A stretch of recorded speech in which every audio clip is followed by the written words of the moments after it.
Ci attendono delle attività che prendono spunto da quelle realizzate nel 2017, ma abbiamo alzato il tiro.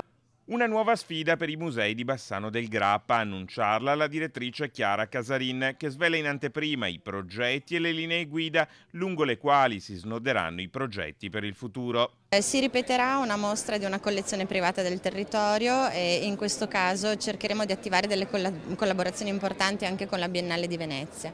L'arte per tutti, un museo aperto e accogliente non solo a chi vuole imparare, ma anche alle idee di chi all'arte vuole dare qualcosa. Insomma, un museo parte integrante della città che entra anche in nuovi spazi. Ci sarà una grande mostra dedicata al patrimonio permanente, quindi sarà la mostra di Dürer nelle sale restaurate del nuovo Palazzo Sturm alla fine dei lavori di restauro. Progetti e sfide che porteranno a Bassano nuovi artisti. Artisti che riflettono e che si ispirano a quello che abbiamo in museo per realizzare qualcosa.